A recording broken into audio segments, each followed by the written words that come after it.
the mushrikeen or the kafirin or the mubtadi'ah.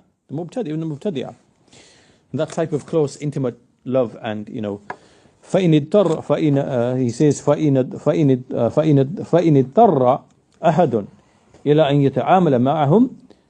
If one of you is compelled to interact, or, because we have dealings, obviously we have dealings, فَلَا يَجُوزْ أَن يُعْطِيَهُ الْمَحَبَّةَ مِنْ قَلْبِهِ. So when we have these dealings, we don't do so on the basis of like some affection and love, from the hearts. Rather, بَلْ يَجِبُ عَلَيْهِ أَن يَكْرَهَ مَا هُوَ فِيهِ. But rather is obligatory upon him to hate that which he is upon, to dislike what he is upon. وقد جاء في الحديث عن النبي صلى الله عليه وسلم أوثق عرى الإيمان الحب في الله والبغض في الله. The hadith of the Messenger of Allah sallallahu alaihi wasallam, the strongest handhold of Islam is to love for the sake of Allah and to hate for the sake of Allah. And what this means is that if you enact this principle of loving for the sake of Allah and hating for the sake of Allah, this will actually be a protection for the rest of your religion. It will make your connection and your tie to Allah strong and will protect the rest of your religion from being eroded and undermined and cut off. So if you love for the sake of Allah, very simple principle, you love for the sake of Allah and you hate for the sake of Allah, and you have this at the front of your mind, then that will make you love obedience and keep away from disobedience. It will make you keep the right company and keep away from the evil company. It will make you abide by the limits. And that's why it has been described here, these two feelings of love and hate, as the strongest handhold of Iman. Likewise, in another narration from Ibn Abbas radiallahu anhuma, قال رسول الله صلى الله عليه وسلم لأبي ذر, he said to Abu Dhar, the Messenger of Allah said to Abu Dhar, أي عرى الإيمان أظنه قال أوثق. Which are the handholds of Islam, or the أوثق, the strongest? So Abu Dhar said, Allahu wa rasuluhu a'lam. Allah and His Messenger know best. He said, Al-muwalat fillah, wal-mu'adat fillah, wal-hubbu fillah, wal-bughdu fillah. It is loyalty for the sake of Allah, enmity for the sake of Allah, or allegiance and loyalty and disloyalty for the sake of Allah, wal-hubbu fillah, wal-bughdu fillah, and love for the sake of Allah and hate for the sake of Allah. Now, this brings us to the end of that question, and we'll stop at that point. So, just to add to that, obviously, we've mentioned this many times before as well, that in our dealings with the people of, those who are non-Muslim, who are people of disbelief, then our interactions are on the basis of justice. It is al-adl wal-qist, right? Which is justice. And we're not allowed to oppress anyone merely because of what he's upon. Even if he's a mushrik, we're not allowed to oppress him, to cheat him, to do anything like that, because this is prohibited in our religion.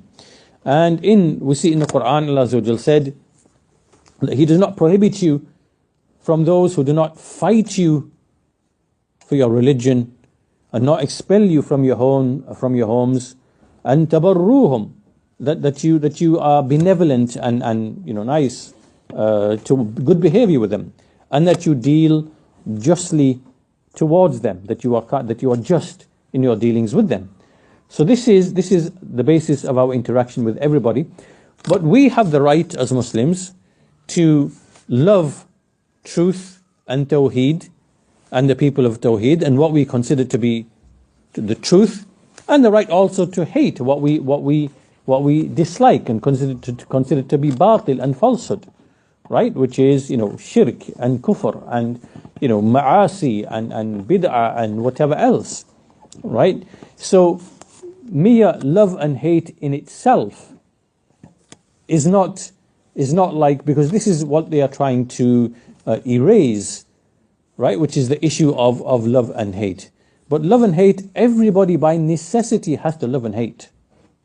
Everybody loves and hates, right? By necessity. The people of disbelief have love and hate for things. The Yahud have love and hate for things. Everybody else has love and hate. You cannot erase love and hate. But is that love and hate? What is it based upon? Is it based upon haqq and batil? Right? And that's where the issue lies. Tawheed is the haqq. Right? Tawheed is the haqq. And obedience to Allah is the haqq. And obedience to the Messenger is the haqq. Right? And around that, love around that and hate around that is the haqq. But as for everything else, you hate other people because you think you're chosen and you've got special genes. Right? This is batil. You are hating other people on the basis of batil. Right? And you hate other people because, you are, maybe you believe you are racially superior because you are white, and these Africans and these South Americans, the Negroes, and these are the people that they're somehow inferior. You hate them on that basis, which you do hate them. You just hide it, but you do hate them.